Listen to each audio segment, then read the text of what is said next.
Quero compartilhar com vocês, está em Marcos capítulo 14, versos de 1 a 9. Peço que você abra sua Bíblia comigo. E ao abrir o texto, mantenha sua Bíblia aberta nesta passagem.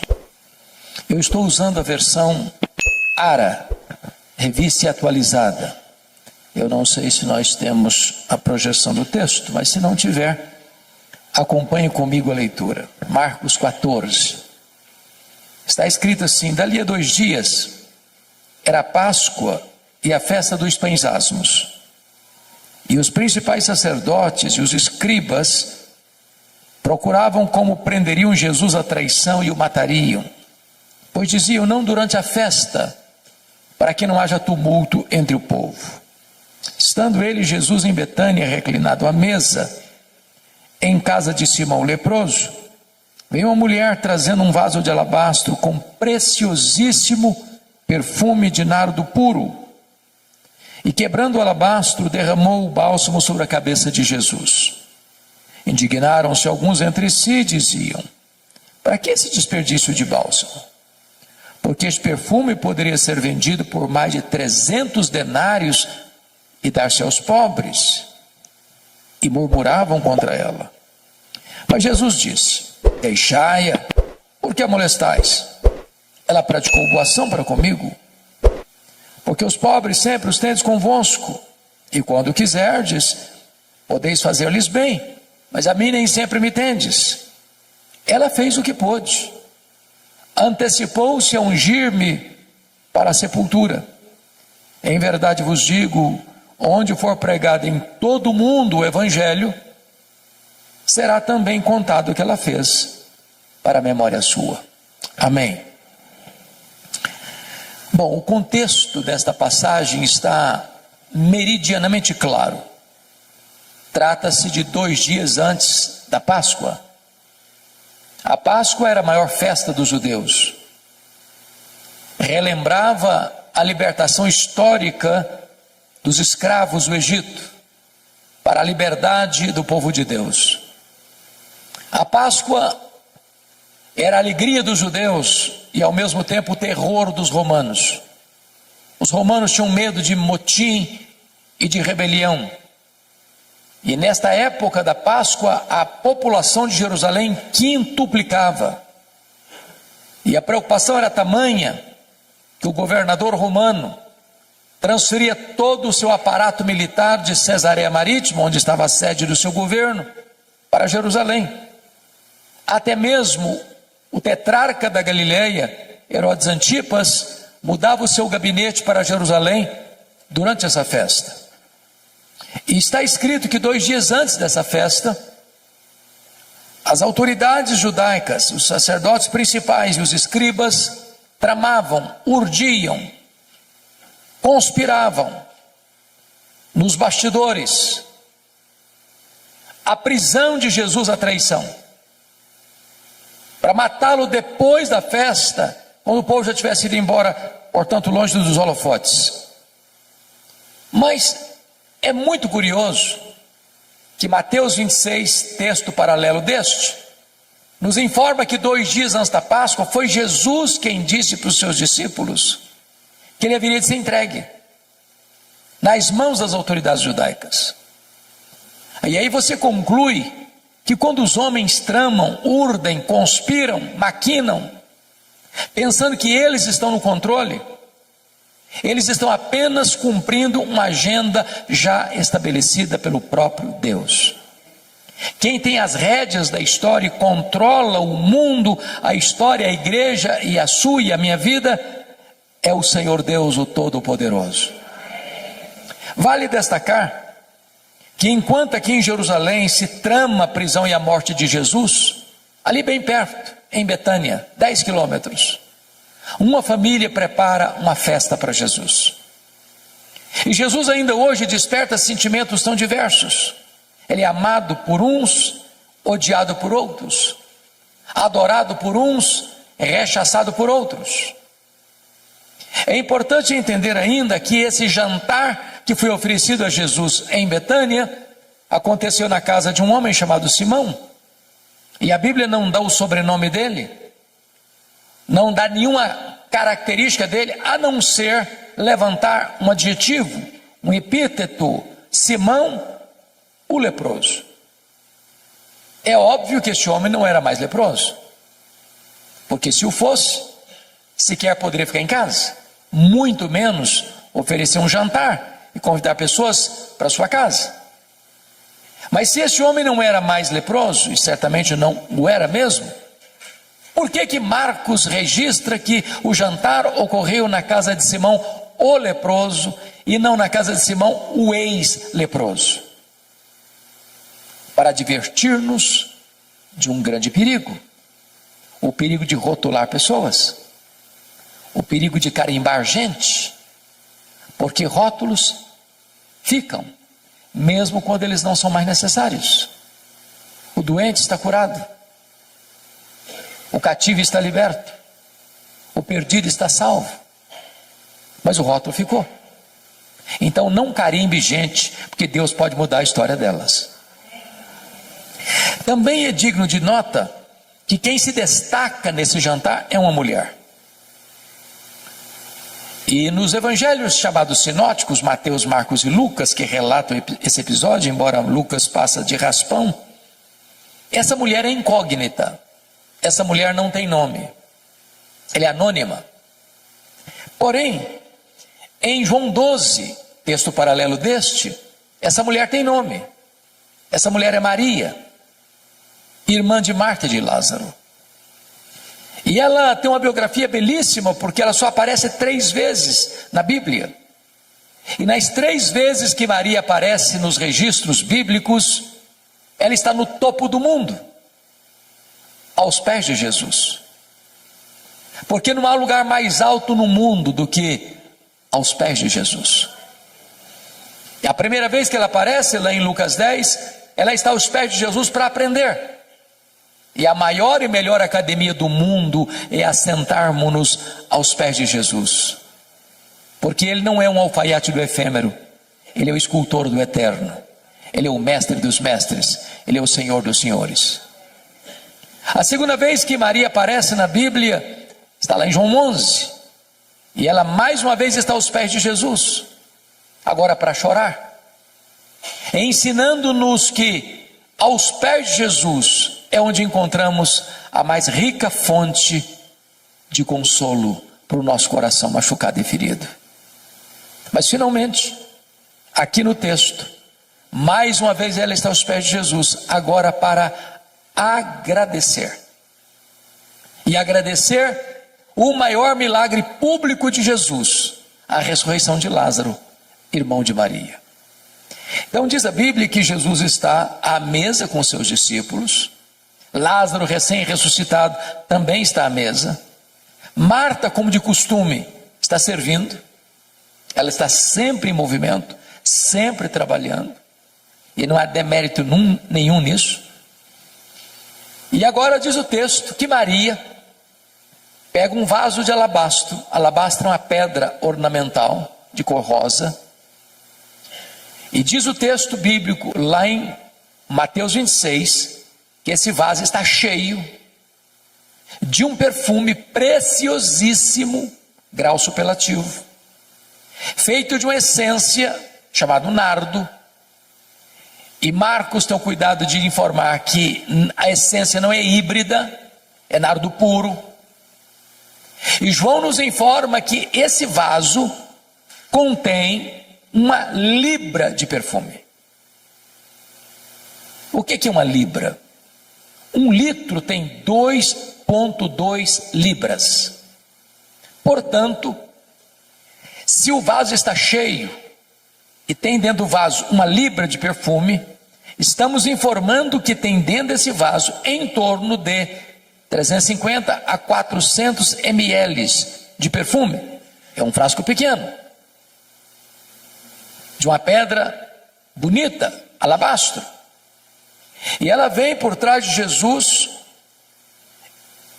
e quebra este vaso.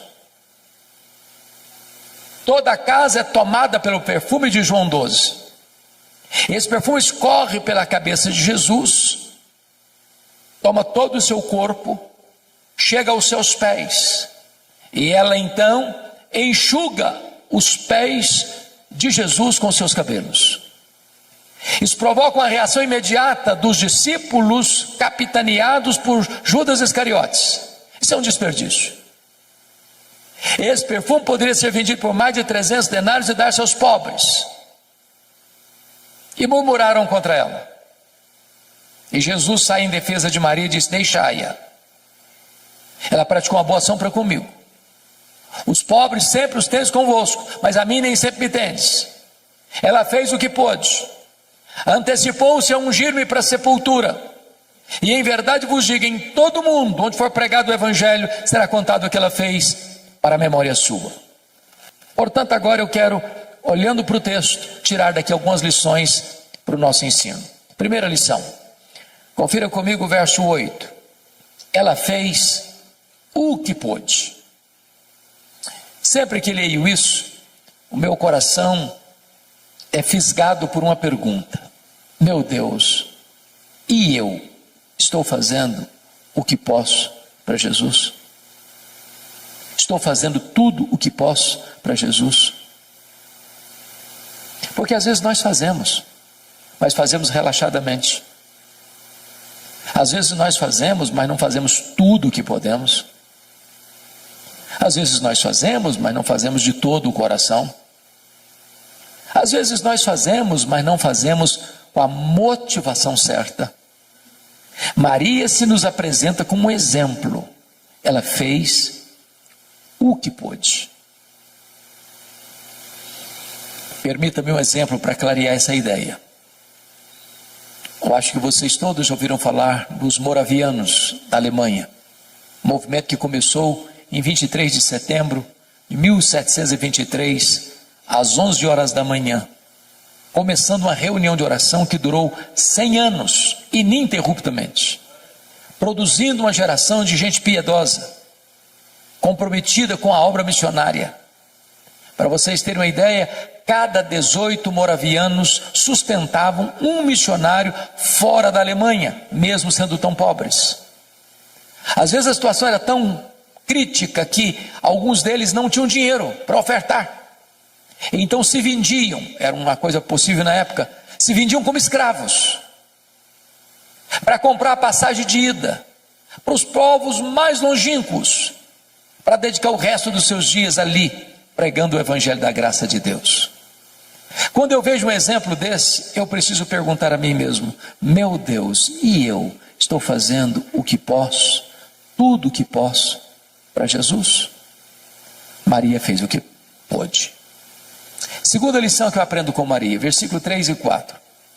Ela fez o seu melhor. Quando você lê esse texto do perfume preciosíssimo de nardo puro, precisamos entender algumas coisas. Primeiro, esse nardo, a essência da qual se fazia o perfume, era uma essência raríssima, caríssima, que não tinha em Israel. O nardo só era encontrado nas cordilheiras do Himalaia, de um arbusto seco, moído e transportado em lombos de camelos. Esse perfume não era encontrado numa loja de perfumaria. Ele era comprado pouco a pouco, gota a gota, grama a grama, ml por ml, ia sendo acondicionado nesse vaso de pedra. O perfume era tão precioso que Judas, que era tesoureiro e entendia de finanças, avaliou o perfume em mais de 300 denários. Agora vamos entender isso. O frasco tinha pouco mais de 300 ml. 300 ml. Então estou afirmando que cada ml valia um denário. Mas o que era um denário? O denário era a moeda de pagamento de um trabalhador durante um dia. Agora pense comigo o que uma pessoa trabalha um dia inteiro e ao final do dia ir comprar uma gota, 1 ml de perfume.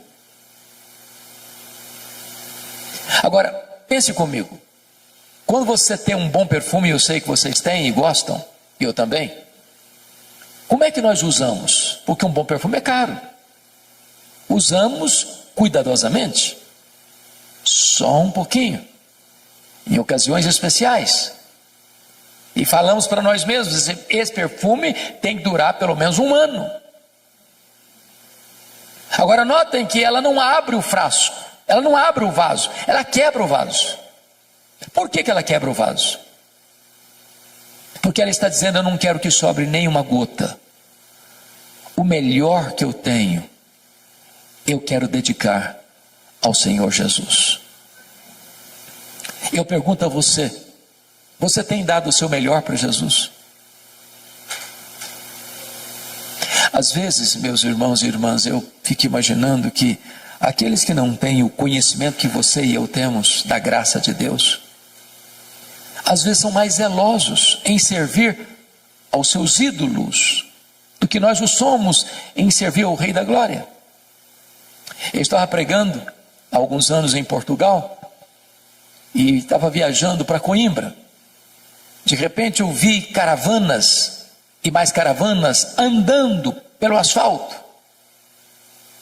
Eu fiquei curioso com aquilo e perguntei, onde essas pessoas estão indo? Me informaram, elas estão indo a Fátima pagar promessas. E eu perguntei, mas a que distância elas estão andando a pé? Me responderam, a mais de 300 quilômetros. Às vezes nós moramos no bairro da igreja. Qualquer motivo, hoje eu não vou. Está chovendo, está muito quente. Tem uma outra coisa que me chama mais atenção. Maria fez o seu melhor. E o Senhor espera que você e eu façamos também o nosso melhor. Terceira lição. Maria fez sacrificialmente. Eu confesso a vocês que esse texto não pode ser plenamente entendido dentro da cultura ocidental. Porque nem você nem eu jamais vimos e talvez jamais veremos uma pessoa trabalhar um ano inteiro para comprar um frasco de perfume. 300 denários era o salário de um trabalhador durante um ano inteiro. Nós nunca vimos isso. Ninguém faz isso. Mas na cultura judaica, quando a menina fazia a transição de menina para moça, o que é tão rápido, ela começava a comprar gota a gota, grama a grama, ml a ml, esse perfume, acondicionando-o nesse frasco de alabastro para o dia mais sonhado e desejado da sua vida, o dia do seu casamento, o dia das suas núpcias. Quando ela quebra aquele vaso e derrama todo aquele perfume sobre a cabeça de Jesus, ela está dizendo, eu vou fazer uma oferta, não apenas do que eu tenho de melhor, mas uma oferta sacrificial. Porque às vezes nós entregamos o que não nos faz falta, o que é sobra, o que não nos custa nada. Mas a oferta de Maria é uma oferta sacrificial. Maria está me ensinando aqui o que significa generosidade. E li um livro recentemente sobre generosidade que me marcou muito, exatamente por causa da ilustração que o autor conta na introdução do livro, perguntando assim, você quer aprender a ser uma pessoa generosa? Porque generosidade, irmãos, é um aprendizado. A Bíblia diz que a alma generosa prosperará.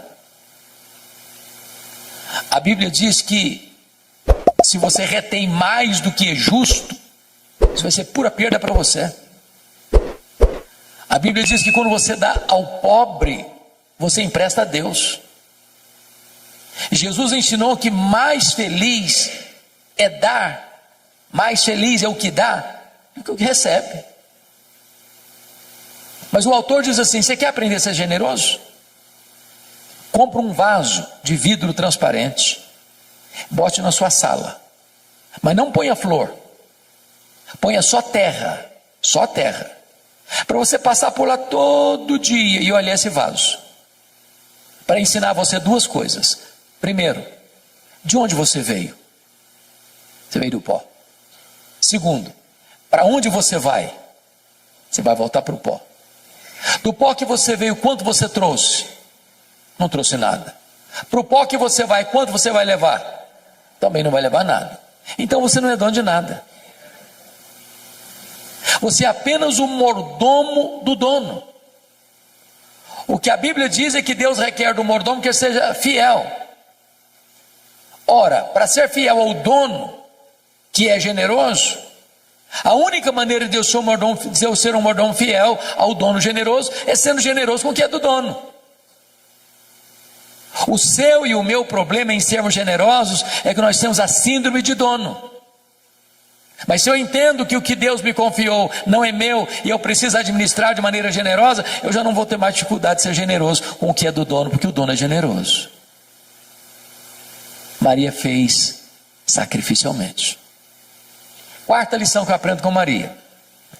Maria fez, apesar das críticas. Versos 4 a 6, ela enfrenta 3 críticas: indignação, murmuração e molestação. Eu sou pastor há 43 anos. Eu confesso a vocês que eu nunca vi alguém se levantando para fazer algo relevante na vida sem enfrentar críticas. Quem tem medo de críticas não serve a Deus. Quem tem medo de críticas está mais interessado no aplauso dos homens do que na aprovação divina. Quem tem medo de críticas está construindo monumentos a si mesmo, em vez de estar trazendo glória a Deus. E notem vocês que alguns estão indignados contra Maria, mas quem são esses alguns? São os discípulos, são os apóstolos, são os líderes, que deveriam estar felizes com ela e estão indignados contra ela. E notem, eles não estão indignados com o que ela está fazendo, não. Eles estão indignados para quem ela está fazendo. Se fosse para os pobres até que passaria, mas para Jesus, não, isso aí é um desperdício. E notem mais, eles não estão murmurando não, eles estão murmurando contra ela. Eu sei que esse assunto de murmuração já acabou há muito tempo nas igrejas, não tem mais. Mas naquela época existia. Bom, chegaram ao ponto de molestarem Maria. Molestação é crime.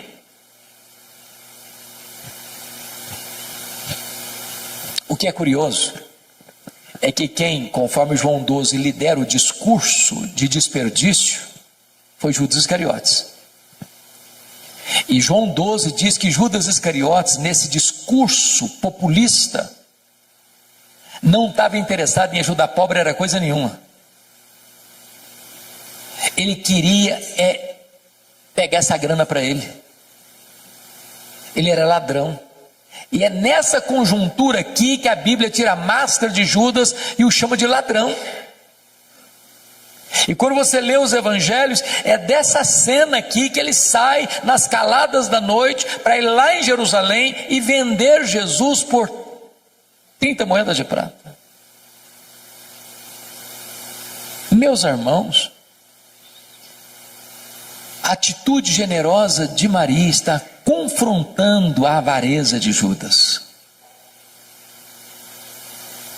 E aqui eu aprendi uma lição que eu gostaria de repartir com você. Você está fazendo a obra de Deus? Alguém está criticando? Alguém está murmurando? Alguém está ficando assim no seu pé, atormentando você, molestando você? Continue fazendo a obra de Deus. Você não está fazendo para agradar homens. Você está fazendo para a glória de Deus. Porque tem crentes, eu sei que não tem ninguém assim aqui, mas tem crente cristal, porcelana, hipersensível. Qualquer coisinha se melindra. Qualquer coisinha, eu também não faço mais nada na igreja, porque eu fui fazer, me criticaram. Tem gente que até sai da igreja por isso. Não, Maria não era uma mulher hipersensível, ela estava fazendo para o Senhor, apesar das críticas. Quinta lição que eu aprendo com Maria. Maria fez só para agradar ao Senhor Jesus. João 12 traz-nos uma informação que só ele traz. É que Maria enxuga os pés de Jesus com seus cabelos. Na cultura brasileira, ocidental, isso não significa nada. Apenas um gesto de humildade. Mas dentro da cultura israelita, isso era um escândalo. Uma mulher não soltava os cabelos em público. Era dar margem para suspeitas da sua reputação ilibada. Mas então por que Maria o fez? A única explicação que encontramos é que quando você tem um sentimento transbordante de gratidão, quando o seu amor extravasa pelos poros da sua alma, você não consegue ficar retido e limitado a determinadas cercas de cultura, de clichês. Você acaba excedendo.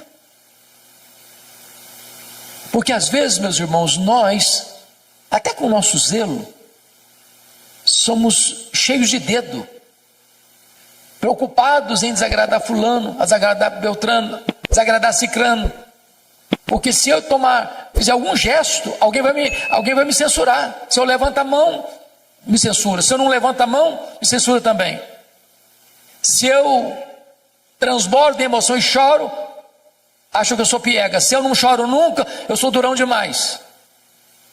Aí eu fico olhando para ver, medindo os meus atos, medindo os meus gestos, porque eu não quero desagradar ninguém. Eu, às vezes, querendo agradar todo mundo, eu acabo desagradando a Jesus.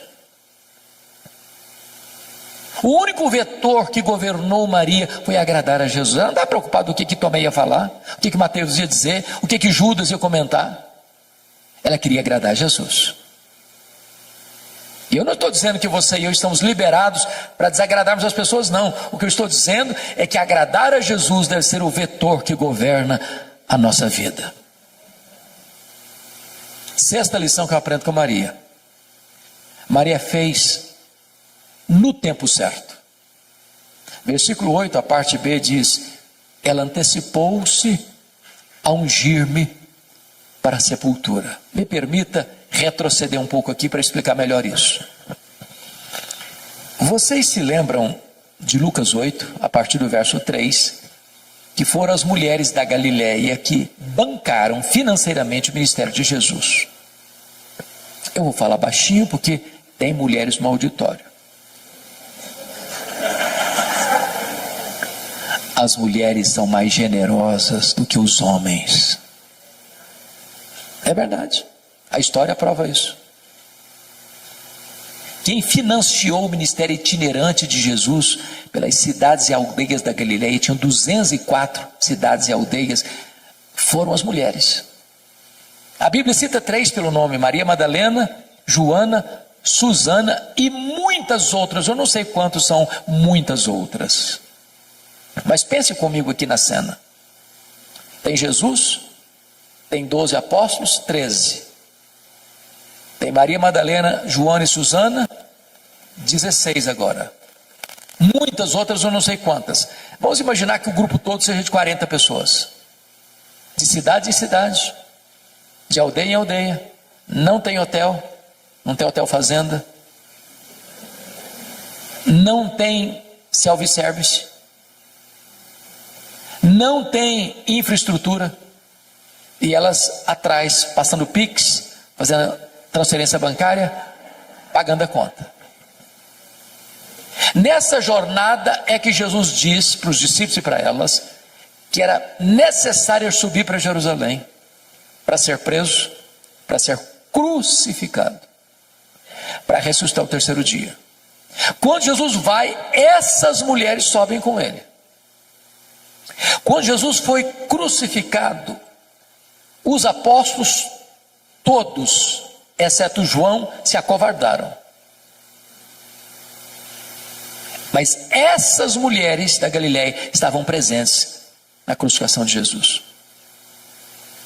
Quando Jesus foi sepultado, diz Lucas 23, 54, 55, que nem João, pelo menos não consta, que ele estivesse presente no sepultamento de Jesus. Mas essas mulheres viram onde e como Jesus foi sepultado. Repita comigo: onde e como Jesus foi sepultado.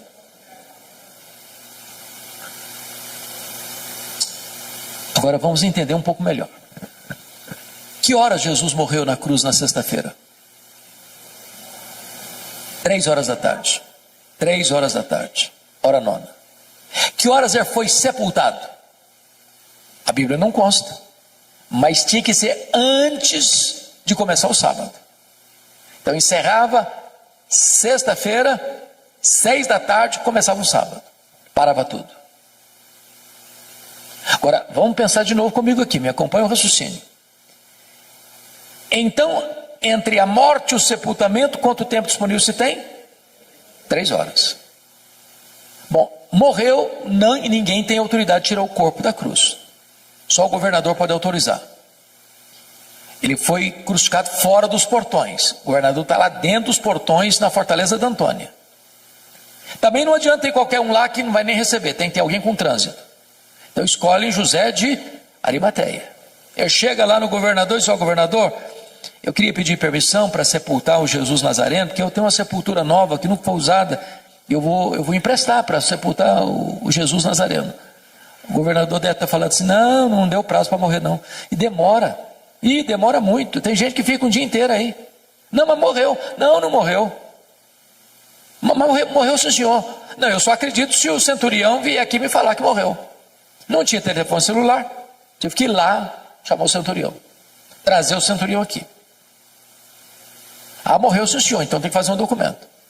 Agora tem que ir lá no mercado comprar lençóis. Mas tem que ir numa outra loja comprar perfumes. Agora tem que tirar o corpo da cruz, agora tem que limpar o corpo, agora tem que colocar perfume no corpo, agora tem que enrolar o corpo no lençol, agora tem que tirar daqui e levar para o túmulo, mas o túmulo é novo, nunca foi usado, tem uma pedra imensa para rolar, tem que rolar a pedra, tem que botar o corpo, tem que rolar a pedra de novo. Muito pouco tempo. E as mulheres estão lá de butuca, olhando onde e como Jesus foi sepultado. Eu não sei, a Bíblia não deixa isso tão claro, mas a compreensão que eu entendo, que eu tenho, é que logo que terminou o sábado, que hora que terminou o sábado? Sábado, 6 da tarde. Elas correm no mercado para comprar o quê? Perfumes. E por quê? Por quê? No meu entendimento, é que mulher não gosta de nada mal feito. Elas estão olhando, estão observando. Pensaram assim: esse serviço que fizeram ficou mal feito.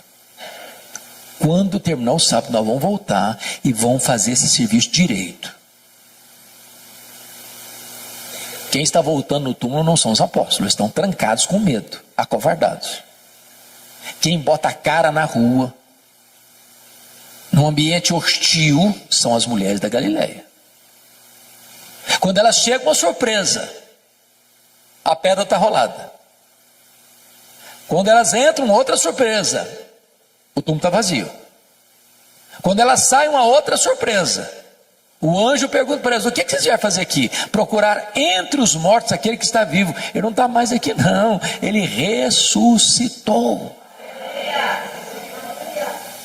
O que o anjo está dizendo para essas mulheres? Vocês fizeram muita coisa para Jesus, mas uma coisa vocês não fizeram: vocês não anteciparam a ungir o corpo dele para a sepultura. Agora ele não precisa mais. Lição aprendida? Faça no tempo certo. Há coisas, irmãos, que ou fazemos hoje ou nunca teremos oportunidade de fazer. A oportunidade passa.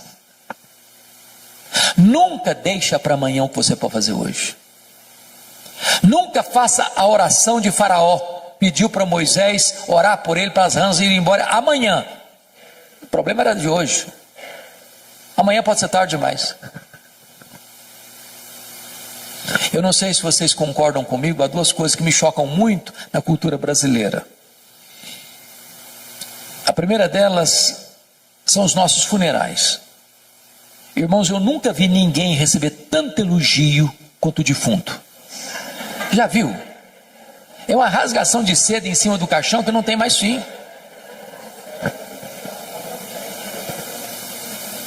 A pergunta é se aquela pessoa em vida escutou alguns daqueles elogios. Porque um defunto não fica feliz por você elogiá-lo. E ele nem se levanta do caixão para lhe dar um abraço.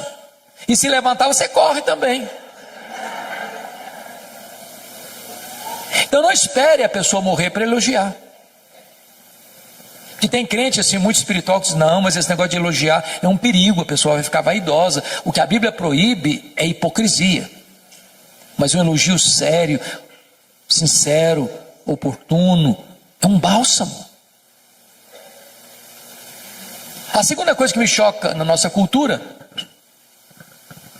é que defunto recebe mais flores do que vivos.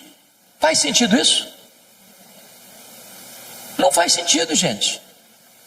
Eu fui num funeral certa feita e contei 86 coroas de flores. Contrataram um caminhãozão para levar as flores, um caminhãozinho desse tamanhozinho para levar o defunto. E eu fiquei do lado olhando. Falei, meu Deus, para que tanta flor para o defunto? Coitado, não consegue cheirar um botão de rosa a mais. Mas sabe por que os mortos recebem mais flores do que os vivos? Porque a voz do remorso é maior que a voz da gratidão. Não espere a pessoa morrer para mandar flores. Mande flores enquanto ela pode admirar as flores. Colocar um bonito jarro, botar na sua sala. Faça no tempo certo. Eu fico olhando para a Bíblia e vendo a história do Davi. Sabe quantos anos o Davi ficou brigado com Absalão? 11 anos. 11 anos. Sem conversar. Chegou uma hora que o menino não queria conversar com o pai também não. Agora ele queria matar o pai. Tomar o trono do pai. E quando o Absalão morreu, Davi desabrocha em choro. Meu filho Absalão, Absalão meu filho Absalão. Demonstrando seu amor por ele, mas agora não adianta mais. O menino está no caixão.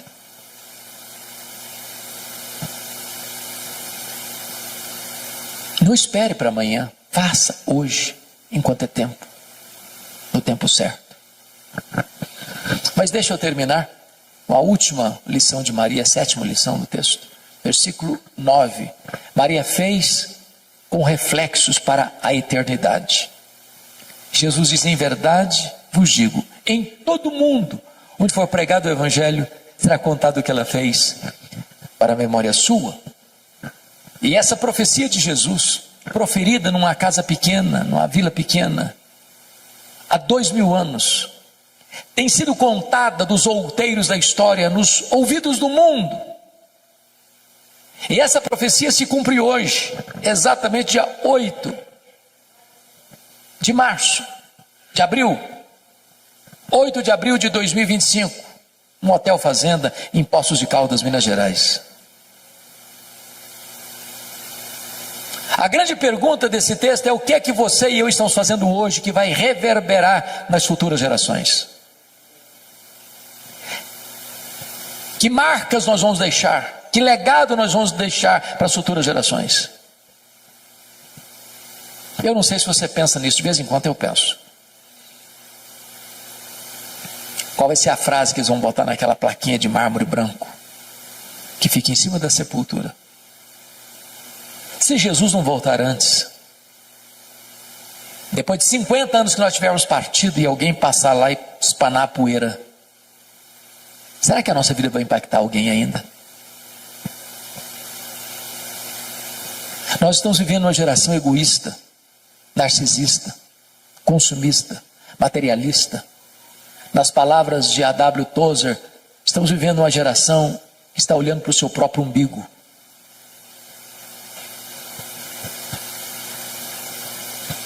E eu queria então concluir a minha fala trazendo dois exemplos.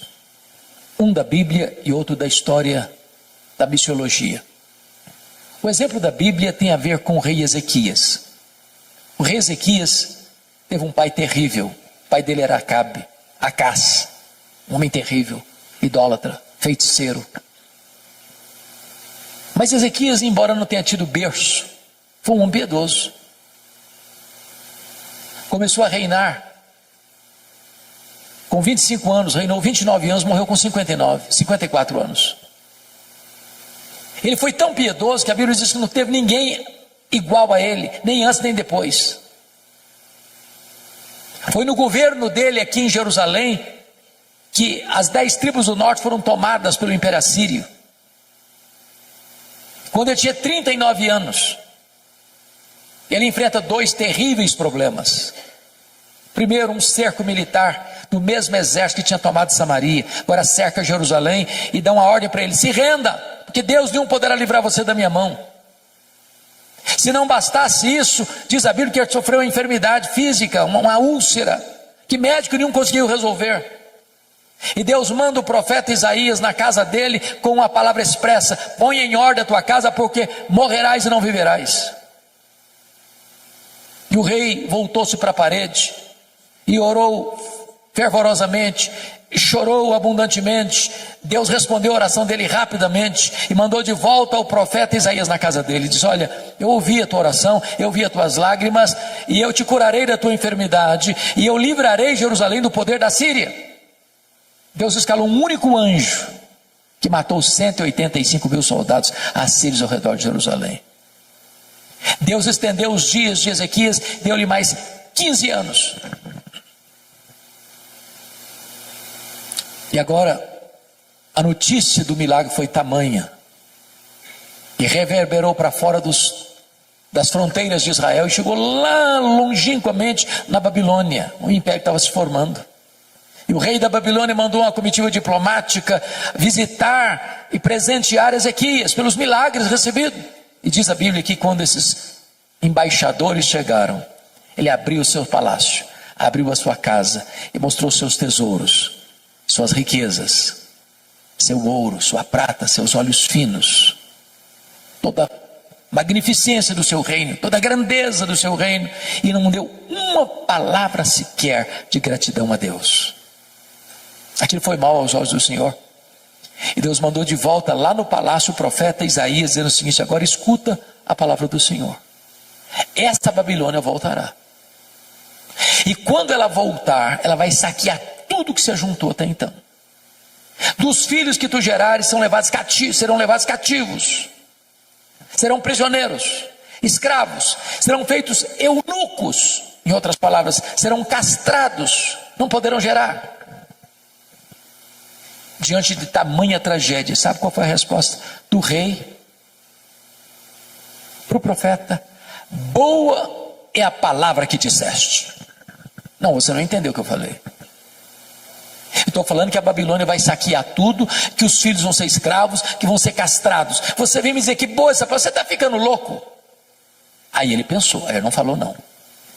Boa é essa palavra, porque pelo menos eu terei paz nos meus dias.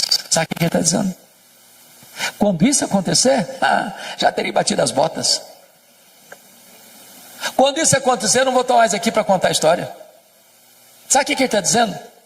Depois que eu morrer, desculpem da expressão, que se danem as futuras gerações, eu não estou nem aí. É lamentável. É lamentável. Meus irmãos, se vocês olharem para a história, é possível que uma igreja se perca em 3 gerações. A geração que saiu do Egito morreu no deserto. A geração que nasceu no deserto entrou na terra prometida. A geração que nasceu na terra prometida não conhecia Deus mais. Você olha para a Europa hoje, você visita a Europa hoje, as igrejas estão vazias. Em algumas cabecinhas brancas. Mas as crianças e os jovens não estão mais. Nós estamos numa corrida de revezamento. Se nós não passarmos o bastão da fé, o bastão do evangelho para os nossos filhos, para os nossos netos, as futuras gerações podem estar completamente apáticas ao evangelho.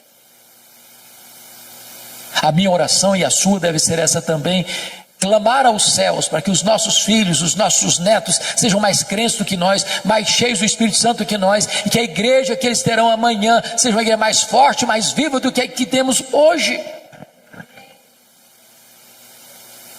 O segundo exemplo, para encerrar, da missiologia, é um missionário que foi usado poderosamente por Deus na África. Esse missionário é David Livingstone, e ele se dedicou a servir a Deus na África. Ele trabalhou na África, ele foi atacado por um leão na África, e ele continuou na África, ele adoeceu na África e morreu na África. Quando ele morreu, os ingleses foram para lá, para pegar o corpo dele e levar o corpo dele para a Inglaterra e sepultá-lo na Inglaterra. Os africanos disseram assim: vocês podem até levar o corpo dele, mas o coração dele vocês não vão levar. Ele amou a África e o coração dele vai ser sepultado na África. O que fizeram? Abriram o peito dele, arrancaram o coração dele e sepultaram o coração dele na África. Quando você vai a Malawi, lá tem uma catedral de chão batido e uma placa de bronze na parede, para a glória de Deus e em memória de David Livingstone. Levaram o corpo dele para Londres, sepultaram na abadia de Westminster, onde estão sepultados os reis e os nobres da Inglaterra, e lá tem uma plaquinha de bronze, para a glória de Deus e em memória de David Livingstone. A minha oração, queridos, é que você e eu possamos viver de tal maneira que a nossa vida reflita a glória de Deus, e que as pessoas, ao lembrarem da nossa existência, possam ser motivadas a conhecer a Deus, a amar a Deus, a andar com Deus. Isso traga glória para o nome de Deus. Que você e eu possamos imitar Maria, que viveu aos pés do Senhor, para aprender, para chorar, para agradecer, fazendo o que pôde, fazendo o seu melhor, fazendo sacrificialmente, fazendo apesar das críticas, fazendo só para agradar a Jesus, fazendo no tempo certo, fazendo com reflexos para a eternidade. Que Deus nos abençoe.